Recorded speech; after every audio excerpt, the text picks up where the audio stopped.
haber logrado concebir este evento, y por supuesto también de Juan Pablo Hernández. ¿Qué ocurre? Que la Academia de Historia, pues en este caso liderada de momento por quien les habla, tenía una trayectoria previa como docente de la Universidad del Tolima, y recordó que en 1982 habíamos hecho acá un coloquio de historia local y regional del Alto Magdalena con Malcolm Diz, con Hermes Tovar y con Jaime Jaramillo Uribe, que dejó trazado una ruta para investigar la historia del Alto Magdalena. Y ocurre que a raíz de la catástrofe de Armero, pues se suscitaron una cantidad de reacciones en Ibagué, en la Universidad del Tolima, en el Tolima mismo, en Colombia, en el mundo, que poco a poco fueron como condensándose en hechos de memoria, en obras, y creo que todavía en interrogantes y preguntas pendientes por resolver. Entonces nos estimulamos mucho al recordar que a raíz de la catástrofe de Armero, pues el Tolima figuró un poco como en las agendas de muchos eventos, particularmente del Congreso Nacional de Historia de Colombia, que tuvo por sede la Universidad del Quindío, y allí le dieron la sede a la Universidad del Tolima, que realizó en 1987, en pleno duelo por la tragedia y en pleno hervor de todos los movimientos que a nivel institucional y social se estaban dando por la tragedia, y fue un evento inolvidable en noviembre de 1987 justamente. Entonces, ¿qué ocurre? Que procesos de investigación particular sobre la historia del Alto Magdalena llevaron a ciertos logros, como la consulta de archivos familiares, particularmente de los Bond, de los Rebolledo, y otras cosas que fueron abonando como condiciones de posibilidad para nosotros, a partir de las conversaciones con Esperanza, llegar a pensar que los 40 años de la historia de Armero eran un estímulo poderoso para repensar no solamente la historia de Armero, sino también la historia de la Universidad del Tolima, que tiene una granja en Armero, y a la cual pues nosotros, o sobre la cual nosotros hemos venido atentos como para tratar de aproximar en una narrativa integral pues este tipo de escenarios extramuros de la universidad. Y ocurre además que gracias a la pesquisa de Yewin, el secretario de la Academia, un egresado del programa de Ciencias Sociales, descubrimos por allá lo que aparece en el logo, en el flyer del evento, una foto de la sede del plan extramuros de la Universidad del Tolima antes de la tragedia de Armero.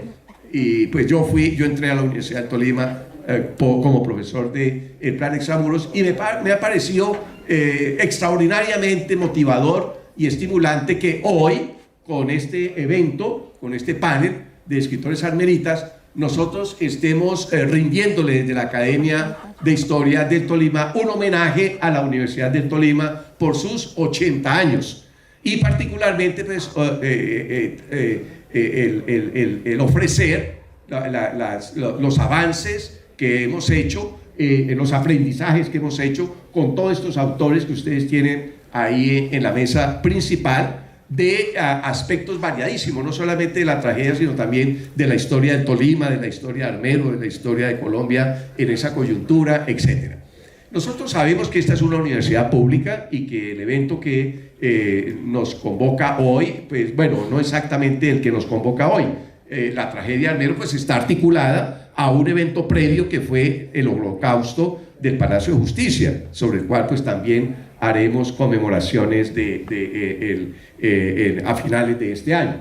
Pero ¿qué ocurre? Que la Academia de Historia de Tolima pues también cumplirá en el año 86 40 años de historia, y nos hemos propuesto pues tratar de hacer la historia de la Academia por diversas razones, pero particularmente por una, porque recuerdo que los miembros fundadores de la Academia de Historia del Tolima estuvimos, como muchos tolimenses y muchos colombianos, desgarrados, mentalmente desafiados, para mirar un poco cómo nos acomodábamos a ese pulso tremendo de la tragedia de Armero, cómo nos integrábamos, cómo respondíamos, perdón, y encontramos a bien con Eduardo Santa y otros miembros fundadores, pues crear la Academia de Historia de Tolima, pero como para formar, digamos, un centro de reflexión, de pensamiento, que pues con intermitencias y debilidades, pues ha venido funcionando de manera continua durante estos 40 años. Entonces también nos motiva mucho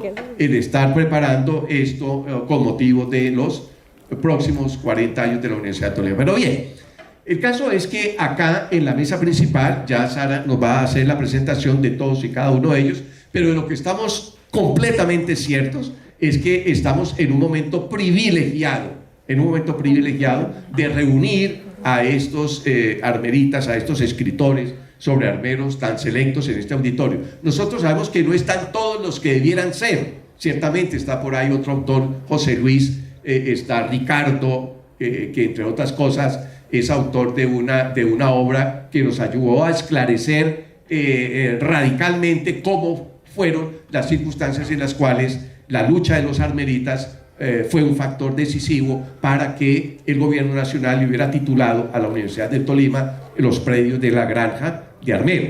Entonces, a raíz, fíjense ustedes, de todo este boom de obras, de memorias, de testimonios, de ensayos, etcétera, hemos logrado reunir mucho material sobre distintos aspectos, no solamente de la tragedia, sino también de la historia de Armero, de la Universidad del Tolima y de Colombia.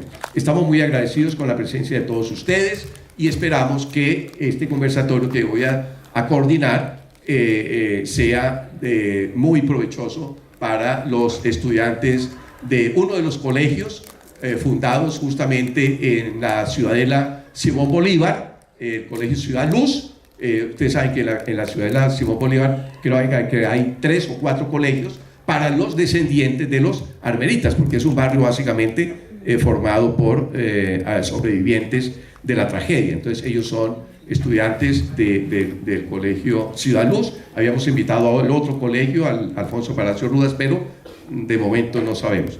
Bien, entonces vamos a empezar, Sara. Muchas gracias.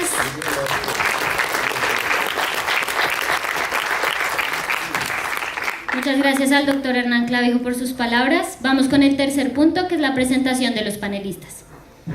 Presento con mucho orgullo a los escritores que integran nuestro panel de escritores armeritas, una selección de voces que desde la literatura y el testimonio han hecho un ejercicio de memoria imprescindible.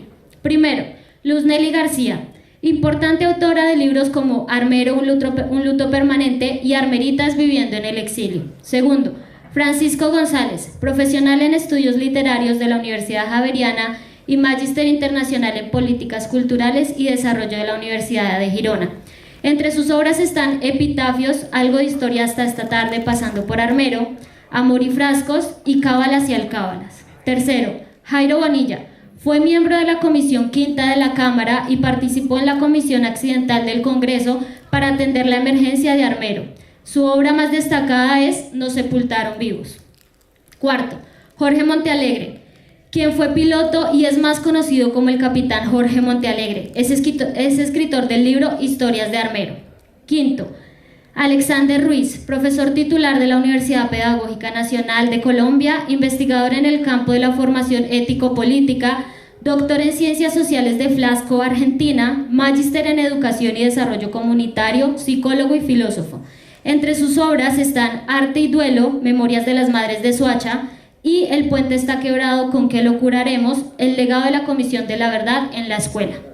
Y contamos también con la participación muy especial de la profesora Mayibi Melo, quien nos compartirá su extraordinario trabajo audiovisual Los niños perdidos de Armero, un conjunto de microdocumentales que nos interpelan desde el corazón y la historia.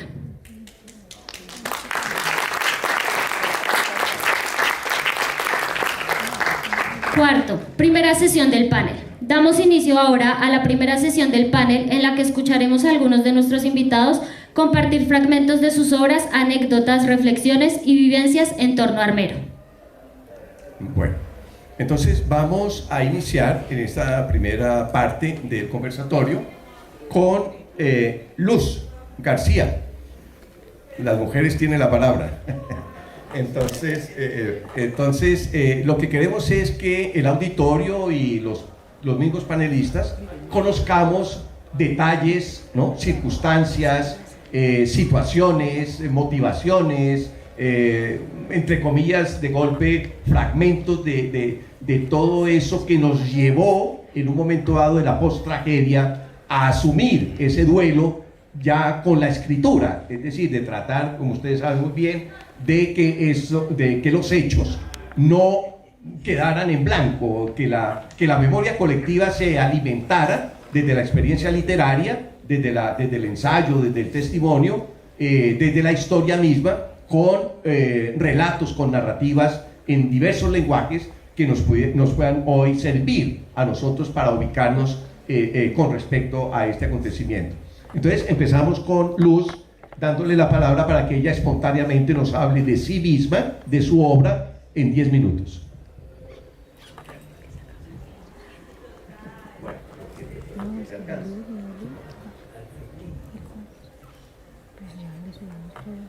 Bueno, yo me siento muy contenta de que me hayan invitado y con todo el auditorio, pero especialmente que vea aquí jóvenes, estudiantes y que no estén con el celular, que nos estén poniendo atención, porque si bien ustedes son hijos de sobrevivientes, deben conocer la historia del pueblo de sus padres, porque es una historia que no debe olvidarse. Todos somos vulnerables a los fenómenos de la naturaleza, y no solo a los fenómenos de la naturaleza, somos vulnerables a muchas otras catástrofes como balaceras, incendios, por ejemplo ahora el desplome de la discoteca en Santo Domingo.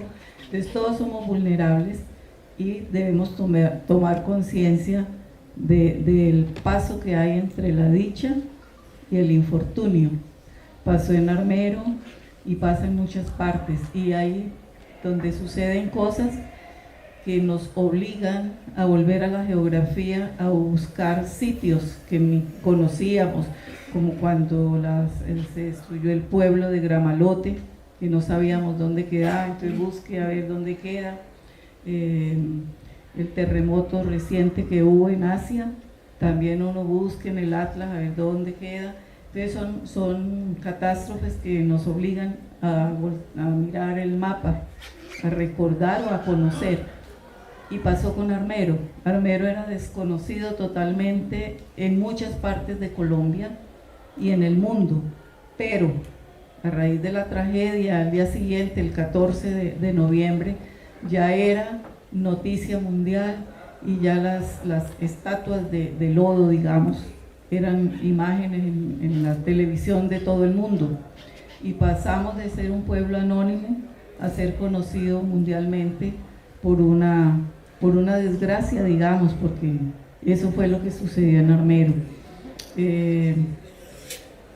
Hay muchas cosas para contar, que el tiempo es poco y los libros que se escriban serán pocos. Si hubo 25.000 muertos y 15.000 sobrevivientes, y cada sobreviviente contara su historia, escribiera un libro, se imaginan, no tendríamos tiempo para leer todos esos libros.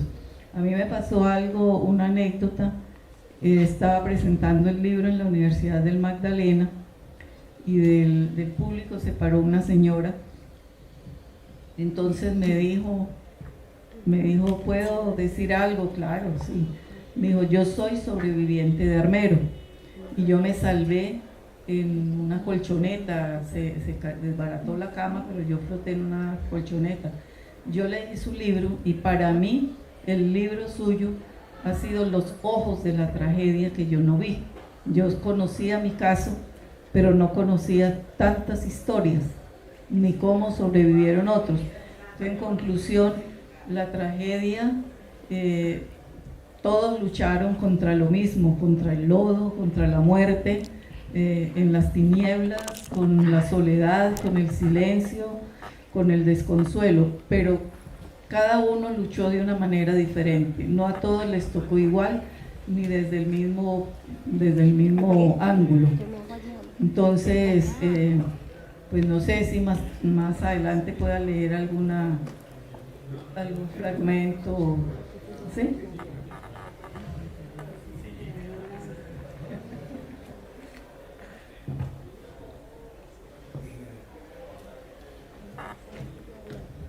Mientras encuentro un fragmento, les cuento como generalidades.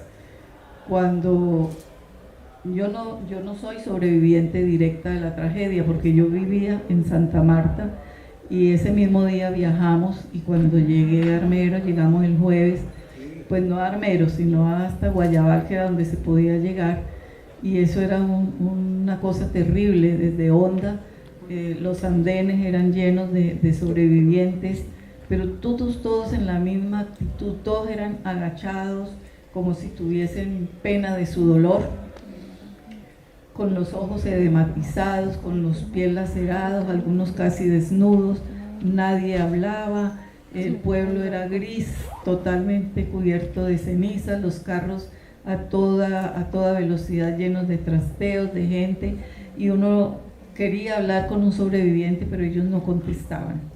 Era tanto, sumidos en tanto dolor, que no podían contestar. Cuando logramos llegar hasta Guayabal,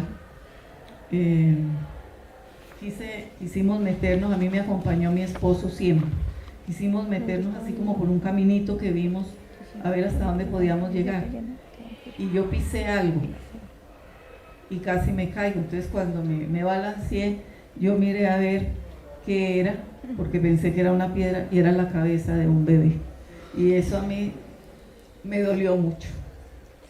Es duro. Y pueden pasar años, pero ese dolor queda. Yo ahora sí.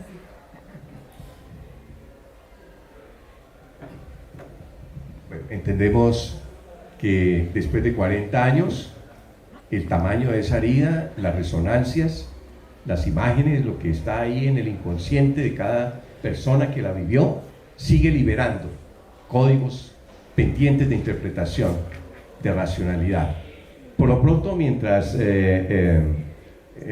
Luz se rehace del drama, vamos a darle la oportunidad a Jairo Bonilla, que es autor de esta obra también, Nos enterraron vivos, sobre la cual podríamos hacer muchos comentarios, muchos elogios, pero vamos a darle la palabra a Jairo para que nos narre de su propia voz algo sobre su obra.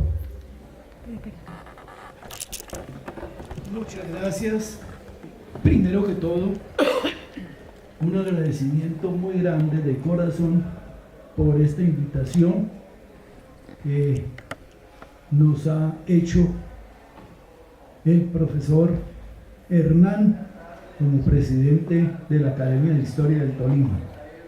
Muchas gracias a todos ustedes por su presencia en este acto, con un reconocimiento muy grande para quienes aquí con su pluma traen un mensaje sintetizado en una frase: recordemos a Armero. Me dirijo con respeto a todos ustedes, los presentes en este acto, como tolimenses de raza, bien sea por ser hijos de sangre o como hijos adoptivos de estas tierras, amada comarca de Colombia. La presentación del tema propuesto hoy, difícil hacerla en 10 minutos, pero hay que lograrlo en síntesis, en apretada síntesis. Particularmente me voy a referir al marco histórico y apenas se hará brevísima referencia, ojalá hubiera oportunidad después, en otra ocasión, para tratar los marcos teóricos desde el punto de vista de la ingeniería y la geología, el sociológico y humanitario, el económico, el periodístico. Hago la pausa de que yo soy esencialmente periodista, el literario y poético. Aquí tenemos una poesía de Luz García que me mostraba hace un minuto, y el marco jurídico. Sí, en apretada síntesis, porque se trata de mostrar apenas sinopsis o secuencias en contados minutos. Primero que todo, yo quiero que ustedes escriban aquí dos grandes preguntas que yo las he repetido cada vez que hablo de nuestra querida ciudad de Armero y su tragedia. ¿Dónde estaba usted, tolimense? ¿Dónde estaba usted, colombiano, el 13 de noviembre de 1985? Contéstense esa pregunta, ¿dónde estaba yo? La segunda pregunta, que la planteé en una conferencia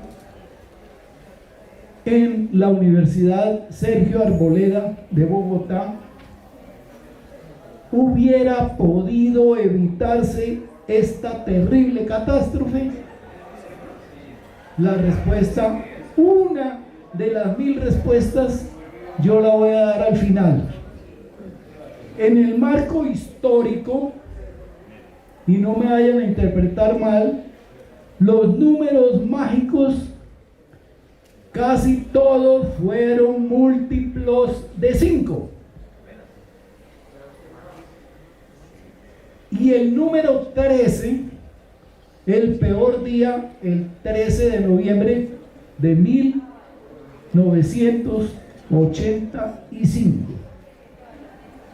No se piense que es por agüero, mal presagio, o como dicen los andaluces, malfario, por malfario, sino que esto que voy a decir lo califico como una verdadera casualidad, y ya los historiadores de alto rango podrán hacer el análisis correspondiente.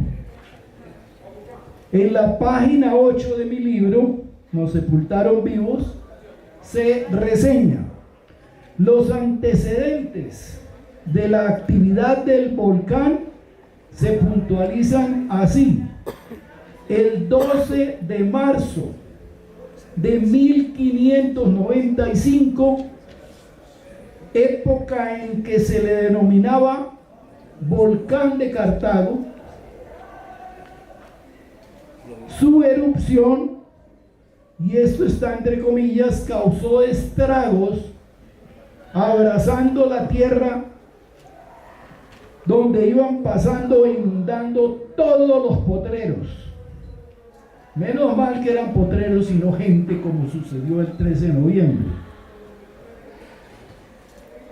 El 12 de julio de 1785, otro múltiplo de 5, 200 años antes del desastre de Armero, en los tiempos de la expedición botánica, produjo un terremoto que destruyó a Mariquita.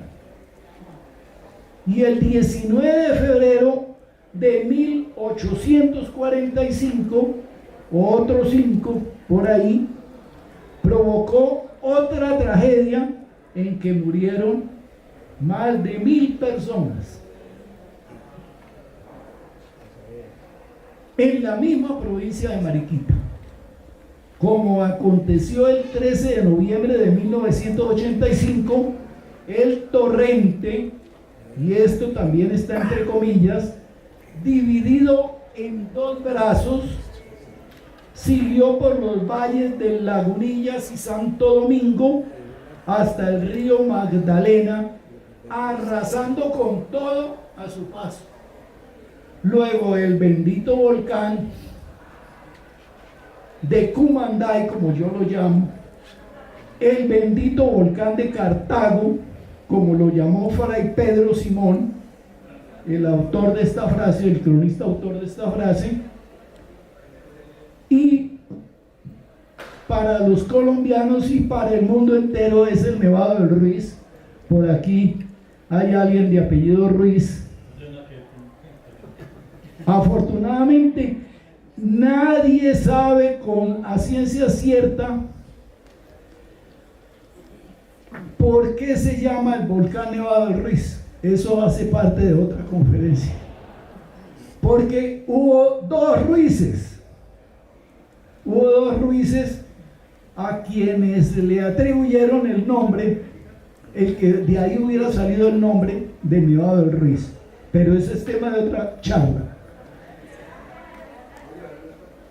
La afirmación de que de los dos grandes brazos de 1845 fue la que hizo el cronista Fray Pedro Simón en su obra Noticias Historiales de las Conquistas de Tierra Firme.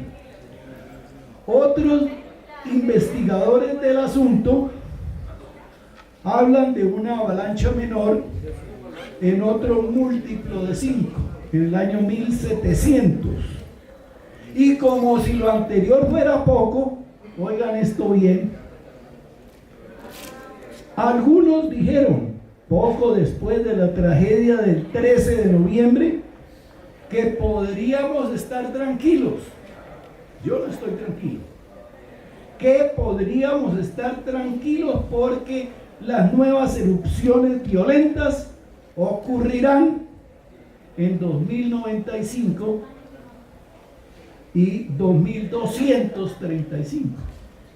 Mi pregunta es, ¿cuántos de nosotros estaremos ya? Para eso no vamos a estar.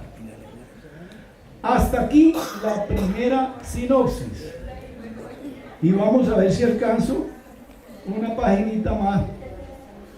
A estas horas de la vida, como decimos coloquialmente, 39 años y 5 meses después de la catástrofe,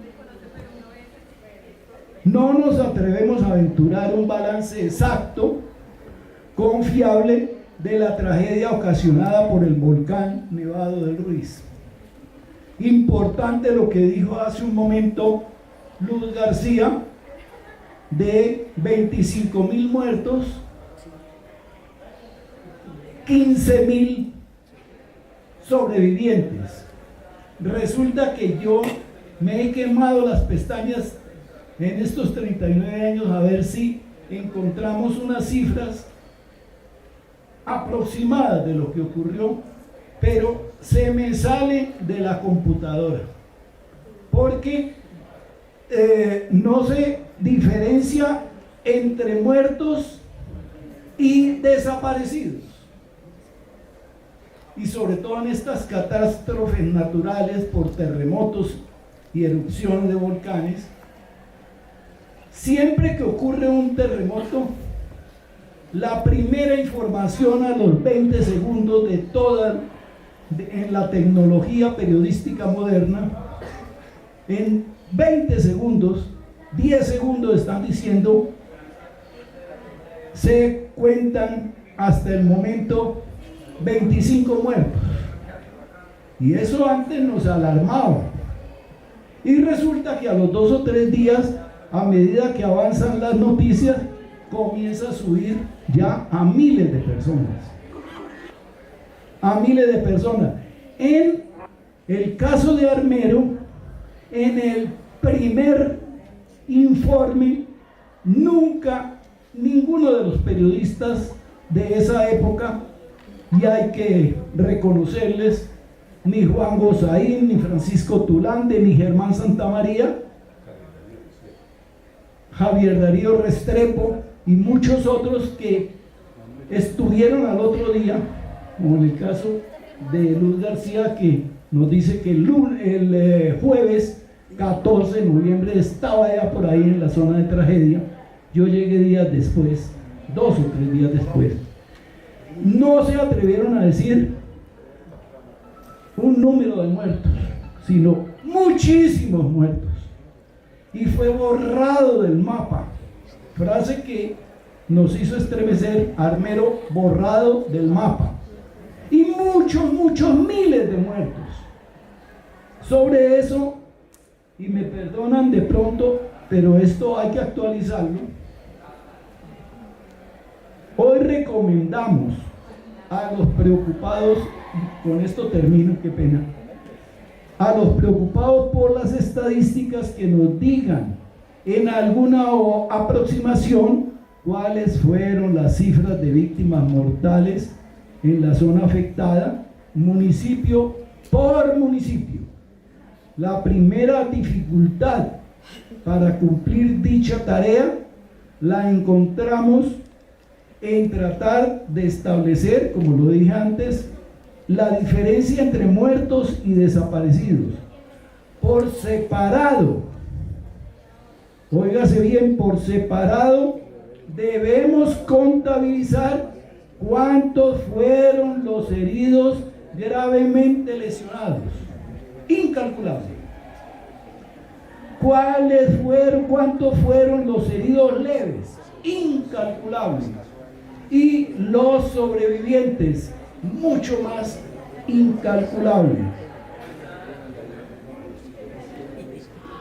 ¿Cuántos armeritas se salvaron por estar ausentes de Armero? No se ha dicho. Labor supremamente difícil. Y los miles y miles de damnificados, nosotros hoy podríamos aceptar estos datos. Pero ¿cuántos? El cálculo que se hizo 8 días después de la tragedia, por algunos, que 292.000 damnificados en el área de desastre. 295.000, por Dios. Los otros fallecidos en Armero dijeron las mejores estadísticas, 354. Yo estoy de acuerdo con Luz García cuando habla de 25.000. Hay que decir números redondos para uno no descacharse. 23.354 y desaparecidos sin establecer. Nunca se ha establecido. El mismo Ministerio de Salud, autor de este dato, señaló que los muertos que vivían en Armero y Chinchiná fueron 23.080. De ellos 1917 en Chinchiná. Y aquí es donde digo yo más que todo soy tolimense, pero me duele como colombiano que la tragedia de Chinchiná la miramos como una cosa pequeñita. Hubo 1917 muertos en Chinchiná, ¿sí? Y lo cierto es que las víctimas de Armero fueron más del 90% del total en la zona de la tragedia. Muchas gracias.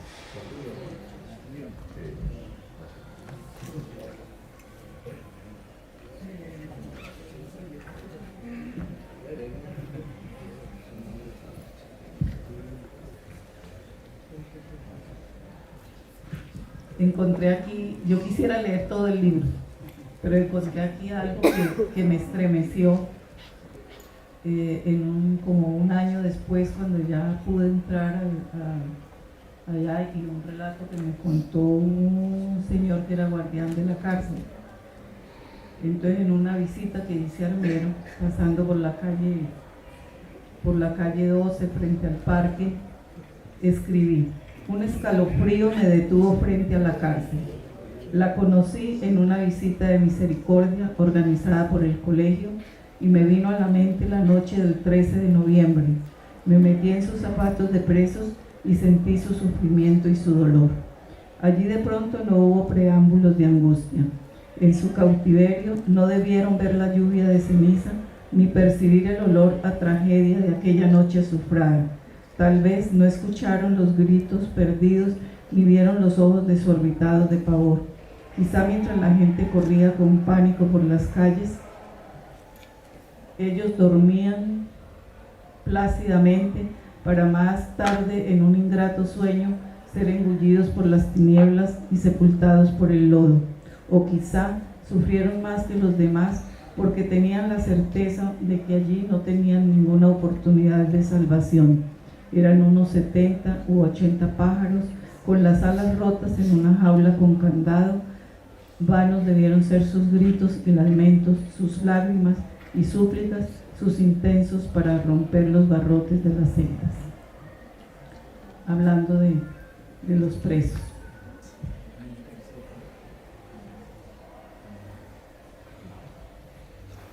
Gracias, Luz. Bueno, y para terminar esta primera sesión del conversatorio, vamos a darle la palabra a Alexander.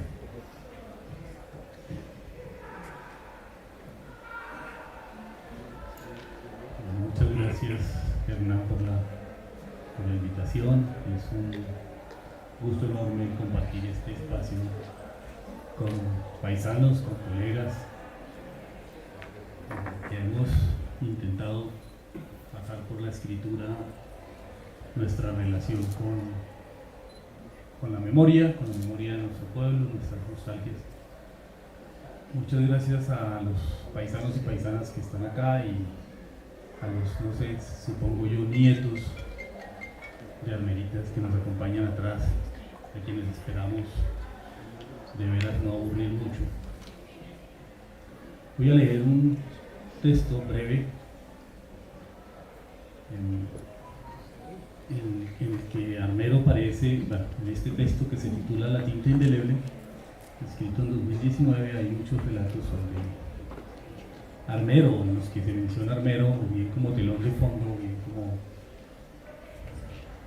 protagonista del relato. En este todavía no sabría cuál es el lugar. El infinito como opción. El cine que de niños veíamos en Armero en los años 70 y la primera mitad de los 80, especialmente en el Teatro Bolívar, tenía funciones de matiné los domingos. Llegaba con 20, otra vez. El cine que de niños veíamos en Armero en los años 70 y la primera mitad de los 80, especialmente en el Teatro Bolívar, que tenía funciones de matiné los domingos, llegaba con 20 o más años de retraso en relación con su estreno en las grandes ciudades del país. No había mayor criterio en la elección de las películas, excepto el azar o cierto sentido de la oportunidad de los propietarios de los dos teatros con los que contábamos en el pueblo. Al Teatro Colombia solo se podía ir de noche, ya que apenas una pequeña parte del escenario estaba techado, así que si la función se tornaba aburrida, siempre estaba la opción de distraerse mirando las estrellas. Sé que suena un tanto romántico, pero en aquella época no era así. Si uno iba al cine y pasaba mucho tiempo viendo el cielo, significaba que la película no era recomendable. Las películas iban y venían. Algunas volvían a ser presentadas unos años después de su primera proyección. Así era en esa época el circuito del cine en los pueblos pequeños. Se accedía a lo que estaba disponible. Y eso tenía sus más y sus menos. De un lado, aceptábamos historias con argumentos y recursos cinematográficos inverosímiles, como algunos filmes de artes marciales o de lucha libre mexicana. Del otro, podíamos ver películas extraordinarias del neorrealismo italiano y las que recreaban complejas y fascinantes tramas del Sacro Imperio Romano, como Maciste, Cleopatra, Ben-Hur, Quo Vadis o Espartaco. Ahora puedo pensar en esto con alguna distancia. Lo cierto es que en esa época me gustaban todas las películas sin distinción alguna.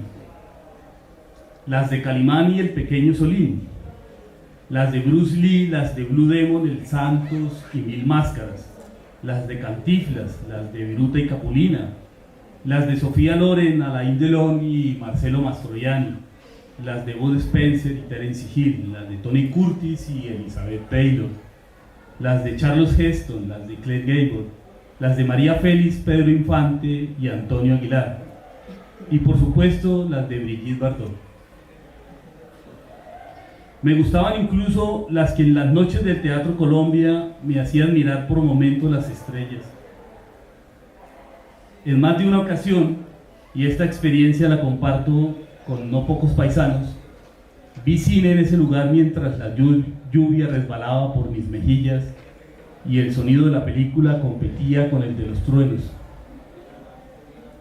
En junio de 1982, con 16 años de edad, me enteré, vaya a saber cómo, que estaban presentando en Ibagué la película El Padrino. Como es sabido, se trata de un filme de 1972, pero para mí era lo más parecido a un estreno. Así que les propuse a Martín Núñez y Milton López, amigos del colegio y del fútbol, que fuéramos a verla, que viniéramos a verla, tendría que decir. El dinero que juntamos esa semana alcanzaba apenas para las entradas, pero estaba decidido, nos iríamos haciendo autostop. Es posible que los tres hayamos usado la misma coartada en nuestras respectivas casas. Tenemos que hacer un trabajo grupal dificilísimo para el colegio que nos tomará todo el sábado. El viaje en bus de Armero a Ibagué con una leve escala en Venadillo duraba alrededor de 2 horas, pero a nosotros nos llevó 6:30. Llegamos al hermoso Teatro Metropol justo antes de que empezara la función de la tarde. ¡Qué suerte! Pero como teníamos encima varios kilómetros entre uno y otro aventón y habíamos tomado mucho sol, nos quedamos dormidos a mitad de la película. De hecho, despertamos cuando estaban pasando los créditos y aún faltaba el viaje de regreso. Para mantener la moral en alto, no paramos de hacer bromas sobre lo sucedido.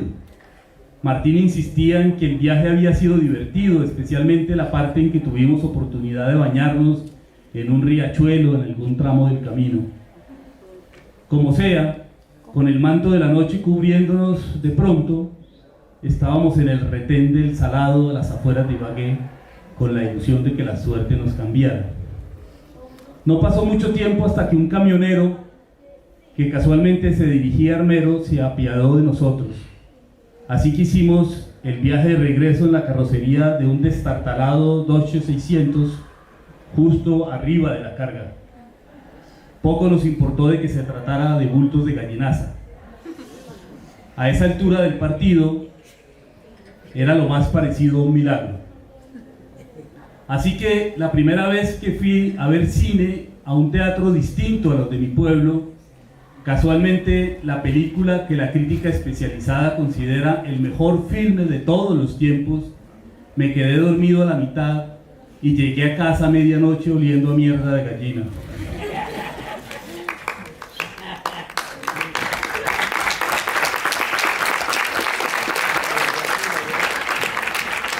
Ya perdí la cuenta del número de veces que he visto El Padrino. Y por supuesto, en todas esas ocasiones he recordado esta experiencia. No voy a sucumbir a la tentación de convertir este relato en una especie de metáfora de la vida y hacerle decir, por ejemplo, que pocas veces acertamos en el primer intento, o que el esfuerzo, el talento y la persistencia nos acercan a nuestras metas, pero no las garantizan. Ese tipo de derivaciones me resultan cada vez más trilladas e insulsas. Solo espero que este relato les resulte familiar y que los acompañe un tiempo más. Si esto no ocurre, les propongo el infinito como opción, o en palabras más cercanas a lo aquí dicho, la estrategia del Teatro Colombia. Levante un poco más la cabeza y busque las estrellas.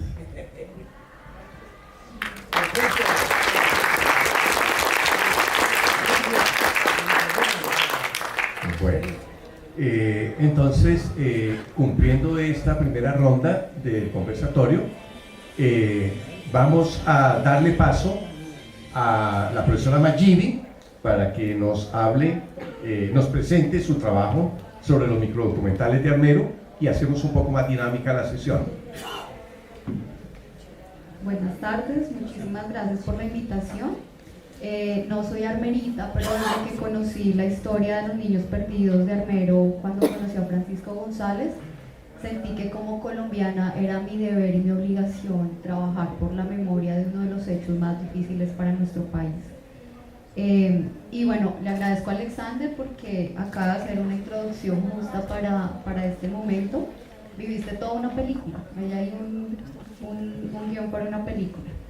Y para los chicos que están acá en el colegio, me alegra también verlos acá, porque ustedes lo que van a ver hoy es un ejercicio de co-creación en animación en stop motion, hecho por niños de un colegio en Bogotá que se encuentra en los cerros orientales, en un lugar muy vulnerable, con muchas necesidades, pero que al conocer la historia de los niños perdidos de Armero decidieron tomar el riesgo de contar su historia. Para los armeritas que están acá, debo decirles, este es un regalo que hacen los niños de Bogotá, también un trabajo que desarrolla un pequeño grupo de niños de Onda Tolima, y quiero decirles que es una interpretación que hace la infancia de una problemática de la historia de la infancia del pasado reciente. Entonces tal vez haya fallos en la historia, tal vez haya fallos en los paisajes, pero creo que lo que importa es el valor del ejercicio que desarrollan los niños, niñas y adolescentes para reconocerse con los otros, ¿no? Recordemos que el cine es un espacio de empatía, de ponernos en los zapatos de los otros. Tomamos esta decisión los chicos decidieron vincularse al trabajo que desarrollábamos en la Fundación Armando Armero en la investigación de los niños perdidos de Armero, porque desde años atrás ellos han creado cortometrajes y sus cortometrajes han sido vistos en varios lugares del mundo. Entonces los chicos, cuando escucharon y vieron las historias de los niños perdidos, preguntaron que si podían crear esos cortometrajes para poner su granito de arena en esa búsqueda y en ese objetivo que siempre ha inculcado Francisco, y que es ubicar nuevamente Armero en el mapa, pero también que el mundo sepa que existe Armero, como decía ahora Nelly. Y digamos que al día de hoy la trascendencia de los ejercicios que han hecho los niños, que van a ver, es un trabajo muy artesanal, hecho a bajísimo costo, hecho con materiales muy precarios, hecho con celular, y sin embargo estos 12 cortometrajes que van a ver hoy han sido vistos y han sido galardonados en países como México, Colombia, Brasil, Ecuador, Cuba, Uruguay, Perú, España, Estados Unidos, Dinamarca, Malta, Italia y Grecia. Eso quiere decir que el objetivo, chicos, así como ustedes, jóvenes de un colegio público de la ciudad de Bogotá, han logrado poner en la boca y en el imaginario del mundo entero las historias de Armero. Y creo que eso es más importante que la calidad, digamos, técnica del proyecto, porque más que eso es una calidad más emocional, emotiva y como empática para dar a conocer esta problemática al mundo, porque si hacemos ruido van a conocer nuestra historia, y segundo porque es una posibilidad de que alguien en un lugar del mundo se pueda reconocer como un niño perdido de Armero, pueda contactar a la fundación y pueda haber un reencuentro, pues que ese ha sido el objetivo de este proceso, un proceso de difusión de las historias para que se conozca y para lograr más reencuentros. Sin más preámbulos, esperamos que, ahora a continuación van a ver los cortometrajes, pero también unas intervenciones de los niños creadores y de algunos directores de circulación en exhibición de diferentes lugares del mundo, que hablan un poco de cómo han sentido, cómo han visto estos documentales en sus contextos. Muchas gracias. Antes de empezar con los microdocumentales, el señor El Colegio Ciudad Luz han debido regresar porque la normativa interna del colegio los obligaba a estar a una hora determinada. Pero percibiendo un poco, cuando terminaba Mayivi de presentar los microdocumentales, los gestos y las reacciones de varias de sus estudiantes a la propuesta que hacía Francisco, de que Mayivi pudiera hacer algunos talleres con los descendientes de armeritas de los colegios de Ciudad de Simón Bolívar, fue de una aceptación, no sé si captaron los gestos de los chicos, de las chicas y chicos, que está muy de acuerdo que eso se realice. Le íbamos a dar la palabra, después de terminar la presentación de los microdocumentales, a ellos, pero ya les digo, han tenido que retornar por razones de disciplina interna. De todas maneras, vamos a continuar con la otra serie de la primera ronda de intervenciones de nuestros panelistas, con la intervención de Jorge García, de Jorge Montealegre. Entonces, Jorge, pues apréstate para hacer tu debut acá en la Universidad de Tolima, que no será la primera vez que te tengamos acá, como vamos a ver.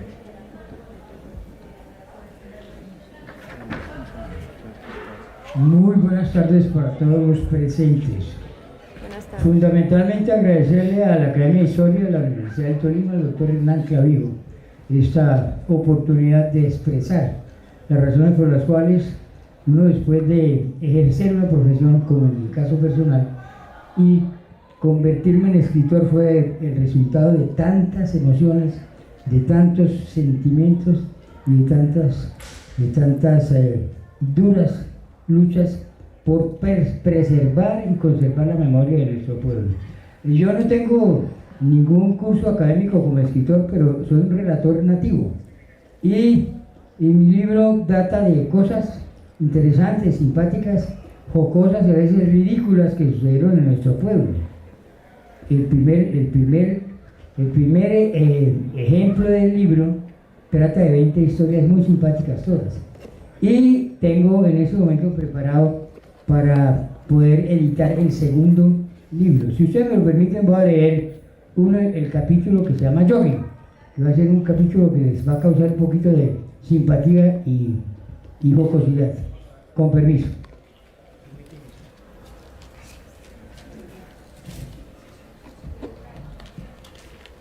Ya. Jogging. Se fue la luz. Antonio Caballero, escritor y periodista, hacía referencia a algunos sitios de obligatoria visita aquí en Colombia, y de tantos solo voy a citar dos: haber comido quipes en la entrada de CBT Córdoba y haber estado bebiendo y bailando en Picapiedra en Armero, o si no, a votar la cédula de ciudadanía. Pues bien, Picapiedra era un lugar fantástico, en donde, como en todos los ámbitos de Armero, desaparecían por completo las clases sociales. Allí se mezclaban sin distingo alguno de posición económica, social o política, a disfrutar de la bohemia, el baile, la rumba desenfrenada, el desorden y, en fin, todos los placeres permitidos y prohibidos. Qué difícil es volver a reunir o reagrupar esa policromía de personajes en un solo lugar. Allí todo lo prohibido y no permitido corría libremente sin censura alguna, hasta el amanecer, y además era el lugar indicado para planear insólitas aventuras fuera de lo convencional, tal como en los versos de la canción Fiesta de Serrat. Todos comparten su pan, su mujer y su gabán, gentes de 100.000 raleas. Y hoy el noble y el villano, el prohombre y el gusano bailan y se dan la mano sin importarles la facha. Para los años 70 se ha convertido en moda en las grandes urbes del planeta salir a trotar y a practicar el jogging, gerundio que en inglés significa trote a paso lento, a determinadas horas de la noche, donde no aparecieran y desaparecieran el pudor, la mojigatería, la policía, la sociedad, la familia, y así poder correr desenfrenadamente, completamente desnudos, tal como llegamos a este mundo. Armero no podía quedarse atrás de las metrópolis, pues a diario aparecían fotografías más excitantes y provocadoras de hazañas nudistas. Así que por fin, en Picapiedra se pactó la competencia. El recorrido sería desde el Bailadero por toda la carrera 18 hasta la esquina de la Rápido de Tolima en la calle 11. Con carros acompañantes protegiendo a los competidores, ante una aparición de la fuerza pública, pero realmente no se trataba de una competencia deportiva, sino un reto temerario y singular, y esos fueron los personajes que realizaron tamaña e histórica proeza. Jorge Rojas, ingeniero agrónomo, boyacense de nacimiento, pero merito por adopción. Su socio en el almacén de insumos agrícolas de la calle 11, Alfredo Salama del Sarraceno, y el travieso salsero Gonzalo Cabezas. Las 10 cuadras fueron recorridas a una velocidad astronómica, y todas cruzaron la meta con estrecho margen de diferencia. Rápidamente subieron a los carros, se pusieron los calzoncillos y el resto de ropa, y aceleradamente regresaron a Picapiedra a celebrar el triunfo. Verdaderamente investido de la más absoluta sinceridad, yo que he incursionado de forma atrevida en cualquier cantidad de infracciones y violaciones a la normalidad, no hubiera sido capaz jamás de correr en peloto por la 18 a medianoche, ni por todo el oro del mundo. Así que ese relato tiene de fondo el propósito de recordar a estos 3 buenos amigos por su valor y resaltar todo el afecto y el cariño que siempre le tuvimos. Fueron unos putas los 3. Esta es una de las tantas locuras, sino tal vez una de las más intrépidas ocurridas en la historia de Armero. Muy amable.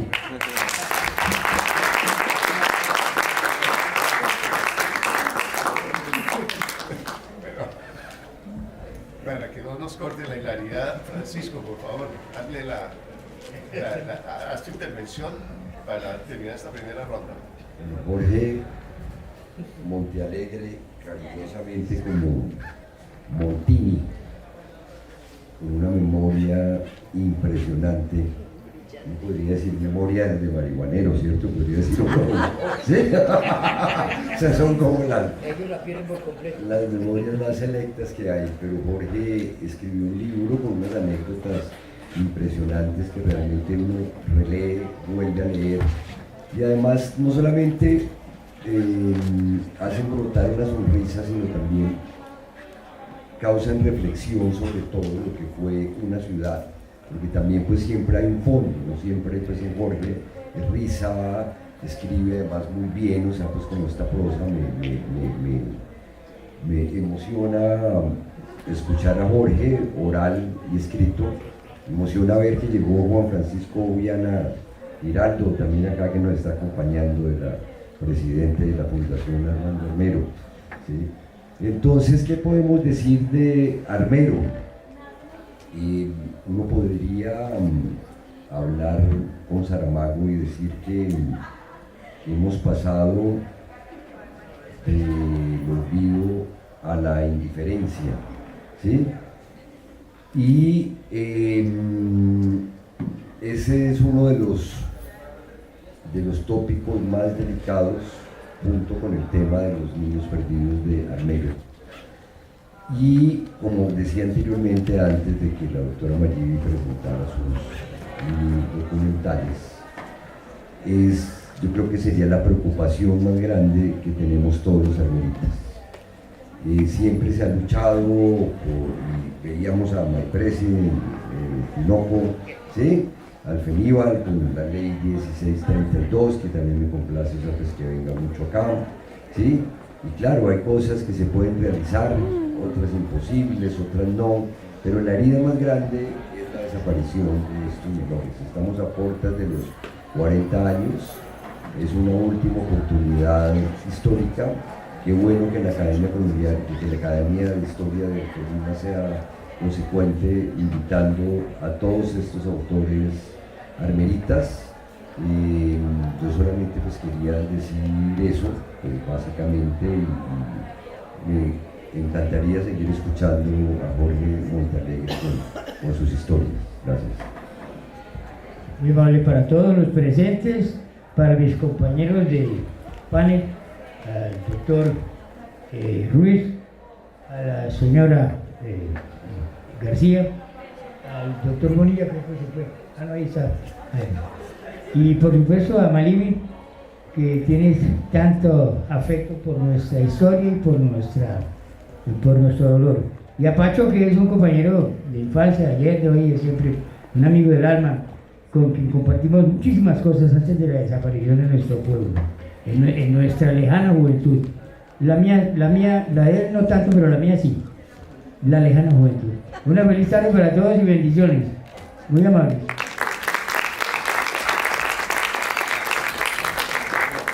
Jorge se aceleró y antes de irnos a un café, vamos a hacer saber del auditorio que toda esta playa de esta muestra de autores armenitas que tenemos en la mesa, en verdad requiere, digamos, como más audición, requiere más que le dediquemos otros momentos con nuevos públicos, porque en verdad el capital cultural que está condensado en todas las obras de cada uno de ellos es de verdad inagotable, y los tolimenses tenemos una deuda moral con Armero, que podríamos no ir abonando un poco a eso, con la certeza de que nunca la terminaríamos de pagar, por lo menos apropiándonos, leyendo a estos autores. Yo sí quisiera que antes de terminar, Francisco nos presentara ese libro que ha publicado el Ministerio de Cultura, que es Armero, Volver al Mapa. Un poco, Francisco, antes de salir para la segunda ronda. Bueno, la ley 1632 ordenaba la publicación de un libro y se saca para los 30 años de Armero. Sale un libro que fue repartido entre los diplomáticos, entre los ministros, entre la gente del gobierno de esa época, y la comunidad de Armero no tuvo acceso a ese libro. Cuando llegó Juan David Correa como ministro de las Culturas, las Artes y los Saberes, ya se había cumplido con esa meta incluso, pero resultaba injusto que los armeritas no hubieran podido tener ese libro, y entonces sacamos una reedición de este libro aumentada que contiene un prólogo de él. Acá hay 2 artículos míos sobre la historia de Armero, un artículo bien interesante sobre la historia de Juan Gaitán. En fin, es un libro que lo hemos repartido gratuitamente a muchos armeritas. No sé si acá no tienen libro varias personas de los asistentes. Desafortunadamente no pude traer otros libros, pero de pronto si voy esta noche a Honda me traigo una caja pues que tengo allá para mañana, ¿sí? Para mañana podría traer una caja y repartirla. Mañana estaremos en la Biblioteca de Río Chandía, en la sesión solemne de la Academia de Historia de Tolima, a partir de las 9 de la mañana hasta más o menos la 1 de la tarde, de modo que entre los presentes que quisieran asistir a la Biblioteca de Río Chandía, pues Francisco podría repartir algunos ejemplares de esta obra magnífica, que en verdad la recomendamos, como todos los libros que están sobre la mesa hoy, y no solamente de los presentes, sino también de otros autores armeritas, que, como por ejemplo Ricardo Galindo Flores, José Luis mismo, que pues no ha sido incluido en este momento en la nómina del conversatorio, pero que en otros conversatorios posteriores podrán aparecer. Bueno, entonces... Sí, es un libro gratuito, ¿no? Es un libro, entonces esta fue como la filosofía de este ministerio. Vamos a obsequiar este libro a las personas. Ya se nos están acabando los ejemplares. Los hemos repartido en varios eventos, en varias conferencias, en Bogotá, Honda, en Armero, el día de la conmemoración por parte del ministerio también repartimos casi cerca de 600 libros, nos quedan unos pocos. Yo creo que si logramos ese viaje podemos repartir al auditorio otros con muchísimo cariño, porque para eso se hizo este libro, para darlo gratuitamente. Bueno, muchas gracias, Francisco. Vamos a tomarnos un tinto y regresamos en unos 15 minutitos, 10 minutitos para alcanzar a terminar la segunda ronda, ¿vale? Muchas gracias. Los encuentros con Tocora muchos años después de su muerte. En uno de ellos deambulaba sobre los escombros de lo que antes había sido la calle 14 con carrera 18, justo al costado norte del Hospital San Lorenzo. De pronto lo veo caminando hacia mí a plena luz del día, sonríe y me dice: hola Mache, qué bueno volver a verte. En el sueño me alegro mucho de saber que está vivo y le pido que vayamos a buscar a sus amigos para sacarlos de la confusión, para que puedan constatar que también él ha sobrevivido. Debe ser mediodía en el sueño, pues el calor es desesperante. Entonces caminamos en dirección a la escuela 20 de julio bajo la sombra de las acacias. Hablamos y bromeamos un rato. Luego todo se disolvió en el caos de otras imágenes, otras personas, otras situaciones. Al despertar se mezclaron la alegría de ese recuerdo vívido, una incontenible tristeza y un calor que me quemaba el cuerpo, a pesar de que por esos días hacía mucho frío en Bogotá. En otro de aquellos encuentros me veo entrando al colegio americano al caer la tarde. Tocora se prepara para un juego de baloncesto. Está sentado, se quita unos zapatos negros de material y unas medias blancas, blanquísimas. Cuando me siento a su lado nos saludamos apenas con la mirada. En el sueño está claro que para los dos era muerto y yo no. En el sueño conversamos sobre encuentros sucedidos en sueños pasados. Le pregunto si le molesta saber que yo fui quien sobrevivió y me contesta que no le ve problema, que todo está bien, que le gusta mucho que nos encontremos así de vez en cuando. Las luces de la cancha del colegio se van prendiendo una a una. La gente va colmando las escasas gradas del escenario y lo pierdo de vista cuando me dirijo a la Plaza Che en la Universidad Nacional de Colombia a plena luz del día.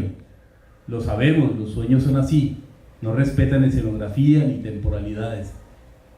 Un sueño más, hasta ahora el último que recuerdo, ocurrió hace cerca de una década. Veo a Tocora caminando por la otra acera.